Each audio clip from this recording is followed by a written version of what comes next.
नमस्कार दोस्तों। आज मैं आपको सुनाने जा रही हूँ। अचानक घर पहुंचे पोते ने अपनी दादी को नौकरों की तरह काम करते देखा तो अपनी पत्नी को सिखाया ऐसा सबक कि रोहित आज बहुत हैरान और परेशान था, क्योंकि आज उसे अपनी पत्नी की सच्चाई के बारे में पता चल चुका था। बात कुछ समय पहले की थी, जब रोहित के दादाजी की मृत दिल का दौरा पड़ने से हुई थी। तब रोहित अपनी दादी को अपने साथ रहने के लिए ले आया था, लेकिन उसकी पत्नी रोहित की दादी के साथ अच्छा व्यवहार नहीं करती थी।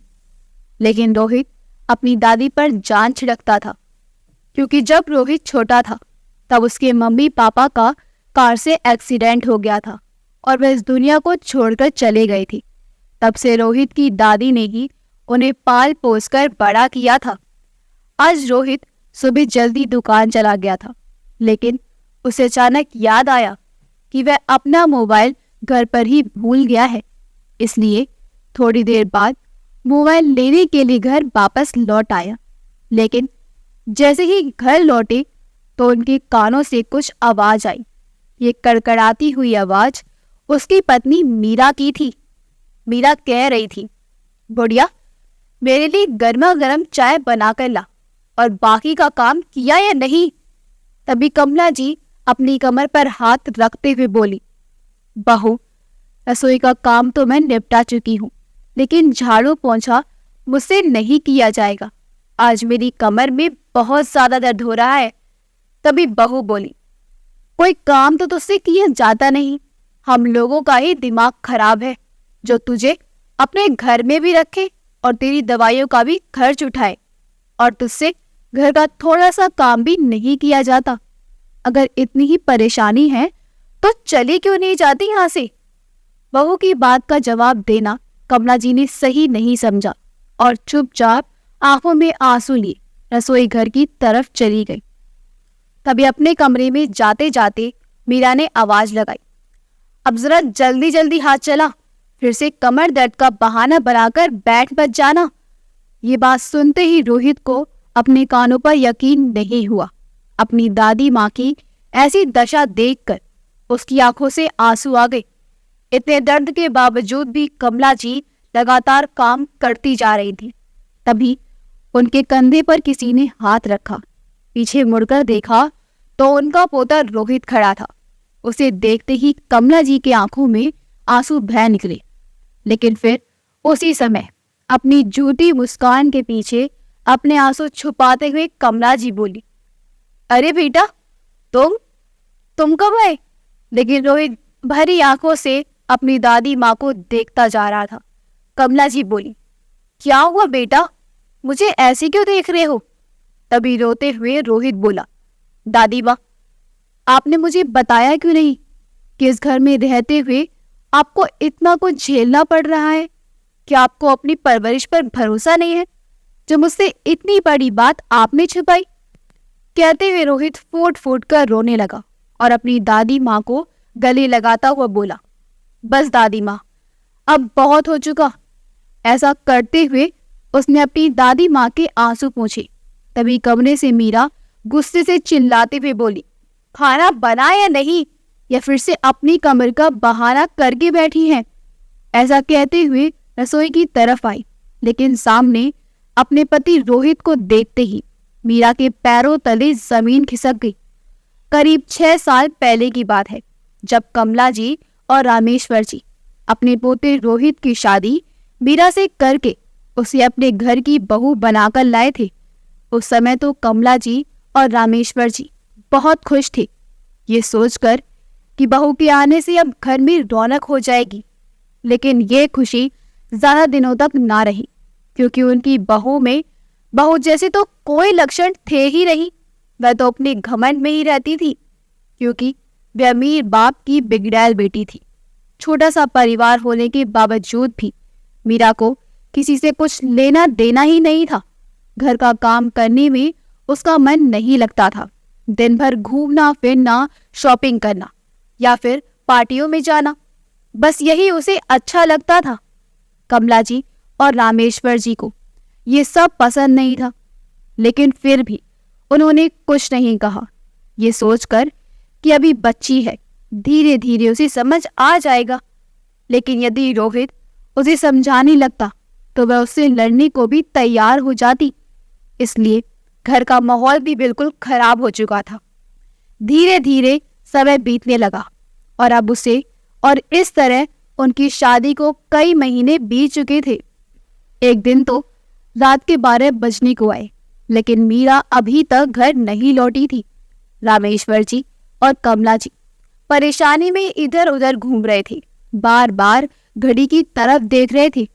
तभी रामेश्वर जी ने अपने पोते रोहित को आवाज लगाई और बोले, बहू को फोन लगाकर देखो, अभी तक आए क्यों नहीं है। तभी रोहित बोला, बाबूजी, कितनी बार उसे फोन कर चुका हूं, लेकिन वह भी फोन उठाती ही नहीं। अभी ये बातें चल ही रही थी कि गेट के बाहर एक गाड़ी आकर रुकी। देखा तो मीरा कार से उतर रही थी और जैसे ही घर के अंदर आई तभी कमला जी बोली, बहू, रात को देर तक बाहर रहना कोई अच्छी बात नहीं है। अच्छे घरों की बहुओं को ये सब शोभा नहीं देता।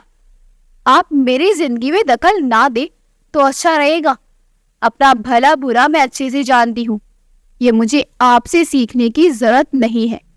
मीरा ने मुंह बनाते हुए कहा। कमला जी और रामेश्वर जी बहू का ये व्यवहार देखकर हैरान रह गए।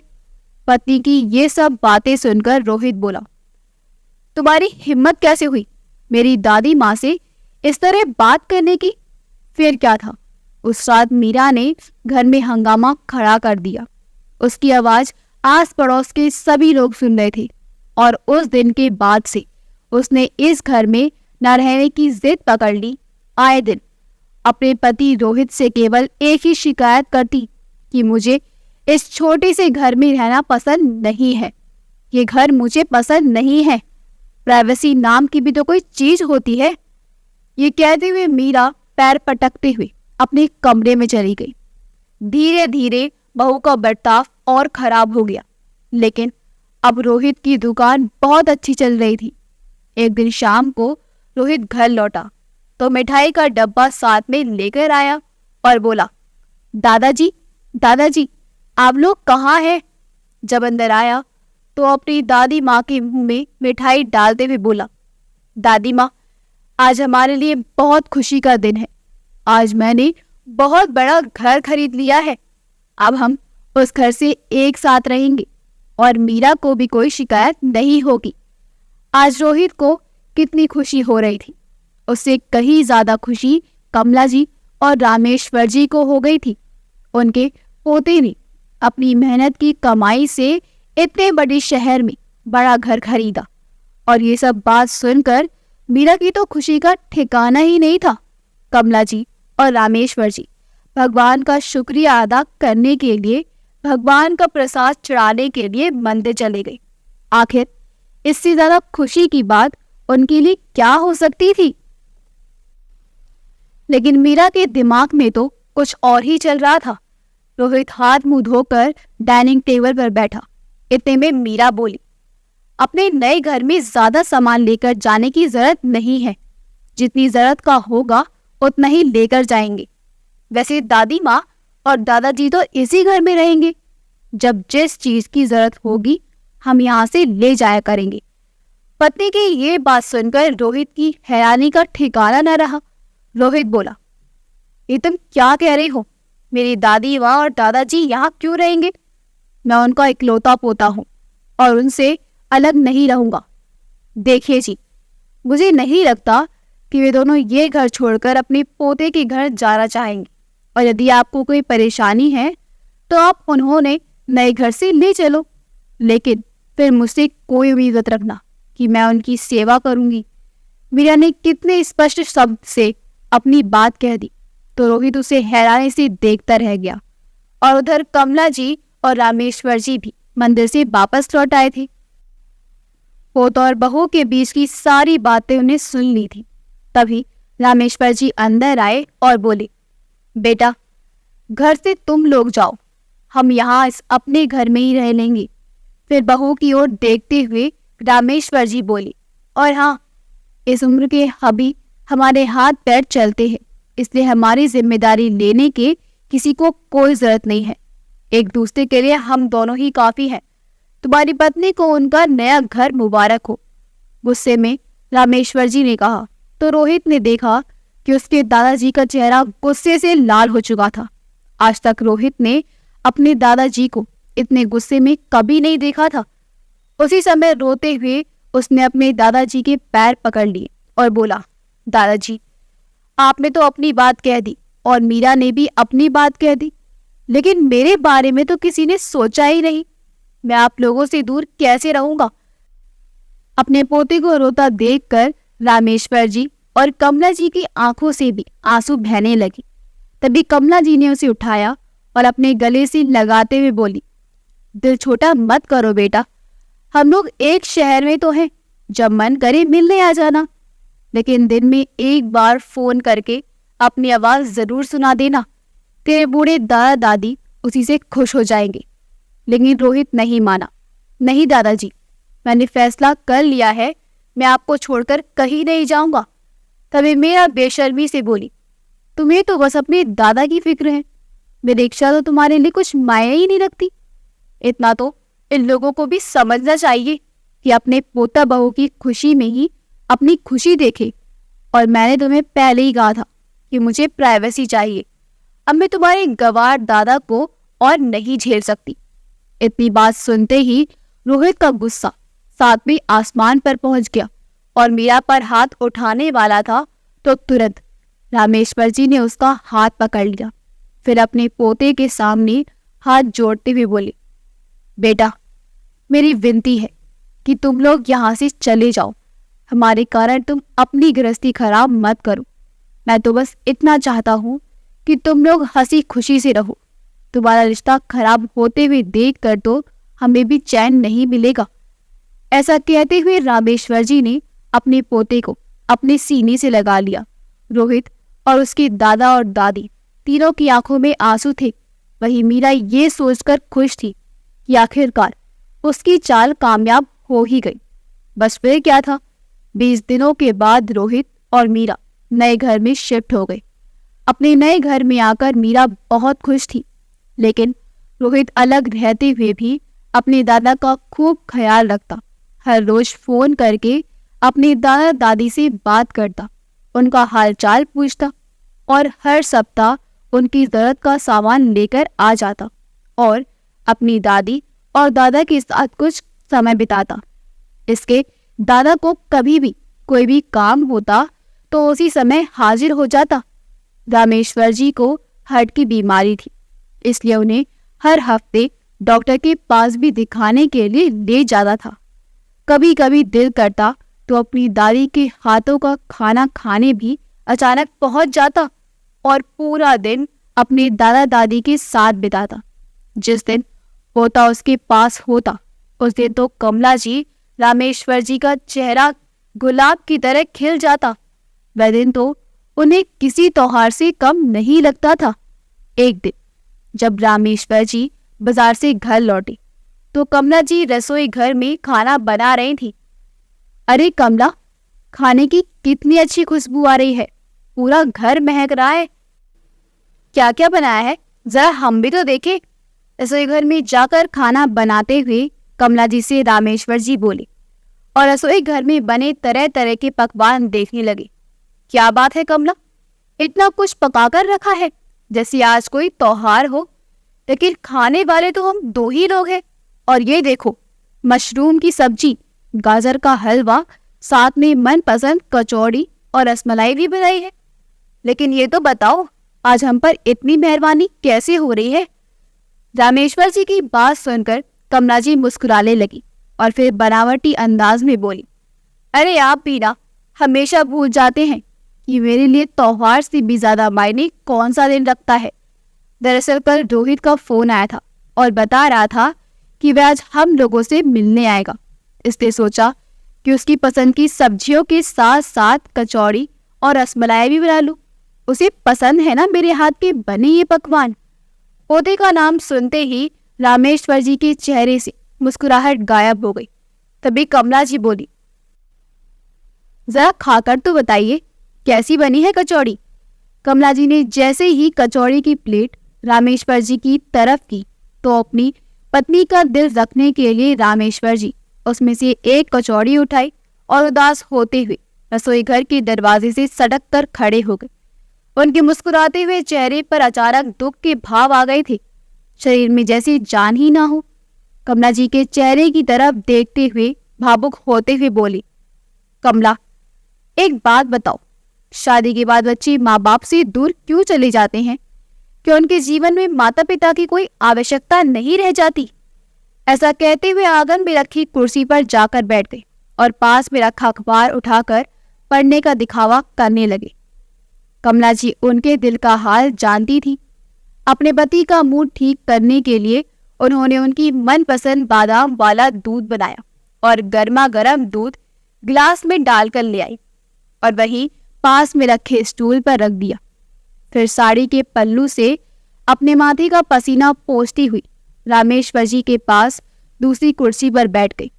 लेकिन रामेश्वर जी ने अखबार पढ़ना जारी रखा तो कमला जी ने उनके हाथ से अखबार लेकर एक तरफ रख दिया और बोली, मैं जानती हूँ कि आप अखबार नहीं पढ़ रहे हैं। देखिए, अब तो अखबार के पन्ने आपके आंसू से भीग चुके हैं। ऐसे कहते हुए कमला जी ने रामेश्वर जी के आंसू पोंछे और फिर बोली, आप भी हद करते हैं। आपने खुद ही अपने पोते से कहा था अलग मकान में रहने के लिए, जबकि वह तो मैं छोड़कर जाना ही नहीं चाहता था। और उस समय जब मैं उदास हो गई थी तब तो आप मुझसे कहते थे कि मैं बिना मतलब ही उदास हो रही हूँ, बिना मतलब के पोते के लिए रोती रहती हूँ। कुछ ही दूरी पर तो पोते का मकान है, जब दिल करेगा उससे मिल लेंगे। तब तो आप मुझसे तसल्ली दिया करते थे, लेकिन आज आप ही अपना धीरज खो रहे हैं। तभी रामेश्वर जी रोते हुए बोले, तो क्या करता कमला? अगर उसे अलग रहने के लिए ना कहता तो तुम्हारी बहू हमारे साथ साथ उसका भी जीना दुश्वार कर देती। जब से शादी करके आई है तब से हमारा ये घर उसे छोटा लगता है। ना तो हम लोग उसे उसके स्टैंडर्ड के रखते हैं और ना ही ये घर। आए दिन झगड़ा करना तो उसके स्वभाव में था और हम लोग तो उसकी आंखों में जैसे खटकते रहते हैं। अब वो हमारे साथ नहीं रहना चाहती थी तो क्या मैं पोते को ये कहता कि अपनी पत्नी को छोड़ दो और रहो, हमारे साथ रहो? पति की बातें सुनकर कमला जी की आंखों में भी आंसू आ गए, लेकिन फिर तुरंत अपने आंसू छुपाती हुए वो रसोई घर में चली गई। रसोई में जाकर देखा तो कढ़ाई में सब्जी जलने लगी थी।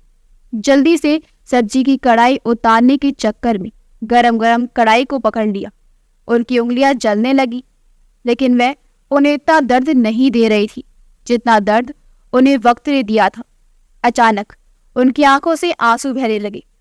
अरे भगवान, आओ तो जरा, देखो हमारा पोता आया है। आवाज सुनकर कमला जी जल्दी से बाहर आई तो सामने उनका पोता रोहित खड़ा था। उसे देखते ही उसके गले लग गई। दोनों पति पत्नी का दुख जैसे छुमंतर हो गया था। अपने पोते को देखकर उनकी आंखों में फिर से चमक आ गई और सारे दुख खुशी के बदल गए। वैसे तो पोते से मिलने के बाद कमला जी और रामेश्वर जी के कुछ दिन बड़ी खुशी से गुजरते रहे, लेकिन आज जब रोहित अपने घर वापस चला गया तो रामेश्वर जी कुछ ज्यादा ही दुखी हो रहे थे। फिर थोड़ी देर में बोली, कमला, मुझे कुछ अच्छा नहीं लग रहा है। कमला जी ने देखा कि उनके पति का ब्लड प्रेशर बहुत बढ़ चुका था और उन्हें घबराहट हो रही थी। देखते ही देखते उनकी हालत बहुत खराब होती गई। तुरंत कमला जी के अपने पोते को फोन किया। उनका पोता रोहित तुरंत आया और उन्हें अस्पताल ले जाने लगा, लेकिन रास्ते में ही दिल का दौरा पड़ चुका था। जब तक उन्हें अस्पताल ले जाया गया तब तक रास्ते में ही उनकी मौत हो गई। ये सब देखकर कमला जी को जैसे ही दुनिया ही उजड़ गई। उधर रोहित के दुख का तो ठिकाना ही नहीं था। अपने दादाजी की मृत्यु का जिम्मेदार वह स्वयं को मान रहा था, लेकिन अब अपनी दादी माँ को अकेला छोड़ना उन्हें ठीक नहीं समझा और अपने साथ अपने घर ले आया। उसने अपनी पत्नी मीरा को दादी माँ का खूब ख्याल रखने को कहा। मीरा ने भी हाँ में सिर हिला दिया। दिन यूं ही बीतते गए। अब कमला जी कुछ बीमार रहने लगी थी। उनके घुटनों में भी दर्द रहता था। रोहित उनका अच्छी डॉक्टरी इलाज करवा रहा था, लेकिन उसे इस बात का सुकून था कि अब उनकी दादी माँ उसके साथ ही और बड़े आराम से रह रही है, और उसकी पत्नी मीरा को भी इस बात से कोई दिक्कत नहीं है। बल्कि वह तो बड़ा खुश था कि वह उसकी दादी माँ की सेवा करती है। एक दिन रोहित दुकान के लिए जल्दी निकल गया, लेकिन अपना मोबाइल घर पर ही भूल गया था। इसलिए थोड़ी देर बाद वह अपना मोबाइल लेने के लिए घर पहुंचा, लेकिन जैसे ही घर लौटा और दरवाजा खोलने लगा तो उसने कानों में एक आवाज आई। यह आवाज उसकी पत्नी मीरा की थी। जो बातें मीरा ने बोली उन्हें सुनकर तो उसके पैरों तले जमीन सरक गई। जब उसने देखा कि उसकी पत्नी उसकी दादी माँ के साथ नौकर से भी बुरा व्यवहार कर रही है, रोहित को तो अपने आंखों और कानों पर यकीन नहीं हुआ। अपनी दादी माँ की ऐसी दशा देखकर उसकी आंखों में आंसू आ गए और सोचने लगा कि मैं अभी कितना बिजी हो गया था कि दादी माँ के पास बैठने के लिए समय तक ना निकाल पाया। जब से दादाजी का देहांत हुआ है, दादी कितनी अकेली हो चुकी है, और मैं अपनी जिंदगी में इतना ज्यादा व्यस्त हो गया कि दादी का दर्द भी ना जान पाया। आज जो बातें मैंने सुनी है कि ये सब बातें मेरी दादी माँ हर रोज सुनती हैं। इस घर में रहते हुए मेरी दादी माँ को 2 टाइम का खाना भी सुकून से नहीं मिल पाता है। लानत है मुझ पर। रोहित का खून खौलने लगा और वह गुस्से से आग बबूला हो गया। इधर कमला जी अपनी बीमारी के बावजूद भी लगातार काम करती जा रही थी। उनकी आंखें आंसुओं से भरी थी। किसी को मालूम नहीं था कि रोहित पर भार खड़ा है। सारी बातें सुन रहा था। जैसे ही रोहित अपनी दादी के पास आया, कमला जी झूठी मुस्कान के पीछे अपने आंसू को छुपाने की कोशिश करने लगी। तभी रोहित बोला, दादी माँ, मुझे तो लगता था कि आप यहाँ पर बहुत खुश हैं, बड़े आराम से हैं, लेकिन क्या बेटा, मुझे कोई तकलीफ नहीं है। कमला जी ने कहा। और कितना झूठ बोलेंगी दादी आप अपने पोते से। आज तक आपने मुझे बताया क्यों नहीं कि मीरा आपके साथ ऐसा व्यवहार करती है, या फिर आपको अपनी परवरिश पर भरोसा नहीं था जो मुझे अपने दुख दर्द और परेशानी में भी शामिल नहीं कर सकी। रोहित ने कहा और अपनी दादी माँ का हाथ उठाकर अपने सिर पर रख दिया और फिर बोला, दादी माँ, आपको मेरी कसम है, अगर आपने झूठ बोला तो मुझे सच सच बताइए कि मेरी गैर मौजूदगी में मीरा आपके साथ कैसा व्यवहार करती है। तभी कमला जी के दिमाग में ये सारी बातें घूमने लगी कि किस तरह मीरा रोहित के होने पर अपनी दादी का सास का ख्याल रखने का दिखावा करती थी, लेकिन उसके जाते ही वह घर की नौकरानी बना देती थी। अगर कमला जी बहू से कुछ पूछती तो पलटकर जवाब देती कि तुम्हें इस बात से क्या मतलब है कि मैं क्या करती हूँ और क्या नहीं। कहीं जाने से पहले उन्हें बताकर जाना भी जरूरी नहीं समझती थी। यदि किसी दिन रोहित अपनी दादी माँ की मनपसंद कोई चीज लाकर उन्हें दे देता तो इस बात पर भी उसके जाने के बाद घर में झगड़ा कर देती। इसी बात से डरकर कमला जी हमेशा अपने पोते से कहती थी कि बेटा, मेरे लिए कुछ मत लाया करो। कमला जी के मना करने के बाद भी रोहित नहीं माना। उनके कमरे में टीवी लगा दिया ताकि खाली समय में दादी अपना दिल बहला सके। एक दिन कमला जी का मन हुआ कि थोड़ी देर के लिए टीवी पर भागवत कथा का आनंद ले, लेकिन जैसे ही मीरा ने देखा तो उसके तो जैसे तन बदन में आग लग गई और गुस्से से उसने कमला जी के हाथ से रिमोट छीनकर टीवी बंद कर दिया और बोली, मैं थोड़ी देर के लिए घर से बाहर क्या गई, तू तो टीवी चलाकर देखने लगी। तेरे कमरे में पंखा भी नहीं चल रहा है, ये सब का बिल कौन भरेगा? तुम या तुम्हारा मरा हुआ पति? मीरा अब अपने बच्चों को भी इसी तरह की बातें सिखाने लगी थी।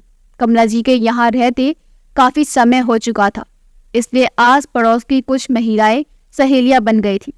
लेकिन जब भी उनकी कोई सहेली उनसे घर पर मिलने आती तो बच्चे वहीं बैठकर अपनी दादी की कही गई हर एक बात को बड़े ध्यान से सुनते थे कि वह अपनी सहेलियों के साथ साथ क्या बातें कर रही थी, और उनके बाद जाकर अपनी माँ को हर एक बात बताती।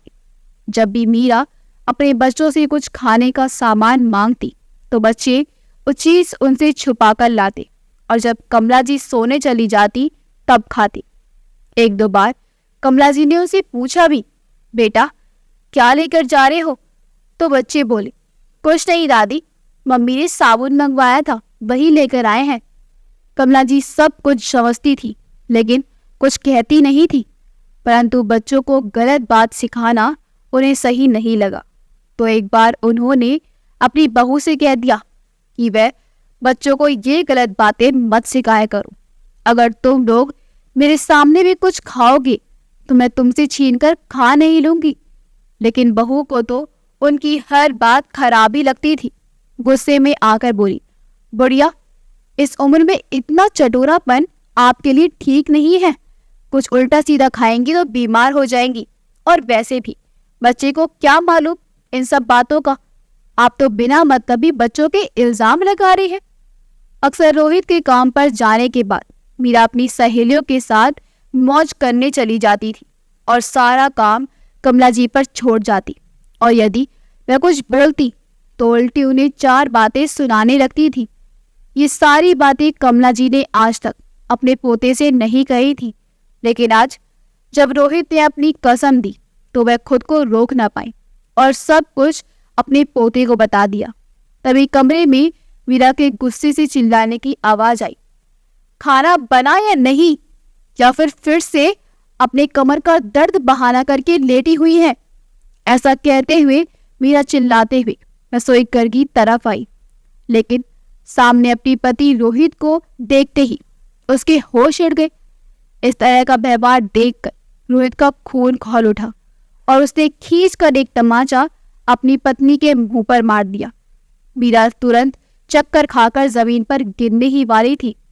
फिर थोड़ा संभल कर मीरा बोली, आप कब आए? मैं सुबह आ गया था जब तुम बेशर्मी की तरह बात करती हुई मेरी दादी पर रौब झाड़ रही थी। मेरी दादी के साथ नौकरों की तरह व्यवहार करने की तुम्हारी हिम्मत कैसी हुई? आखिर और कितना नीचे गिरोगी तुम क्या जानो मेरी इस दादी के मुझ पर कितना एहसान है। मैं सिर्फ 2 साल का था जब मेरे माँ बाप इस दुनिया को छोड़कर चले गए थे, और तब से लेकर आज तक मेरे दादा और दादी जी ने मिलकर ही मेरी देखभाल की है, पाल पोस कर बड़ा किया और मुझे इस लायक बनाया कि आज मैं अपने पैरों पर खड़ा हूँ। लेकिन तुमने मेरे उन्हीं दादा दादी के साथ ऐसा गलत बर्ताव किया, मुझे उनसे दूर किया। मैं चुप रहा, लेकिन अब मैं चुप नहीं रहूंगा। लेकिन बस अब और नहीं। अपनी दादी की सेवा करने के लिए उनका पोता भी जिंदा है। मेरे रहते वह उन पर दुख की छाया नहीं पड़ने देना चाहता। रोहित की ये बातें सुनकर मीरा शर्म के मारे जमीन में गड़ी जा रही थी और अपनी दादी सास के पैरों में गिरकर माफी मांगने लगी। कमला ने उसे माफ कर दिया, लेकिन मीरा की माफी मांगने के बाद भी रोहित उसे माफ नहीं कर पाया।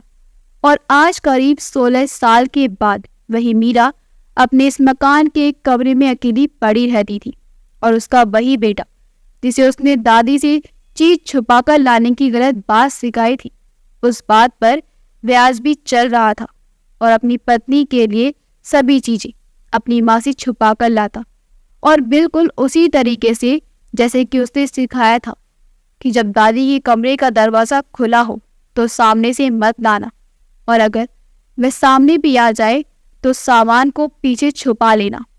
आज कमला जी तो ये सब याद दिलाने के लिए उसके साथ नहीं थी, लेकिन उनका परपोता अपनी माँ को उसके लिए किए गए कर्म बार बार याद दिलाता रहता था। क्या इंसान बूढ़ा हो जाता है तो उसकी कोई इच्छाएं और उसकी भूख क्या खत्म हो जाती है? नहीं ना। लेकिन बेटी और बहू को ये बात समझ में नहीं आती कि कल कर उन्हें भी इसी दौर से गुजरना पड़ेगा। जो जैसा कर्म करेगा उसे वैसा ही आगे फल मिलता है। यही तो प्रकृति का नियम है।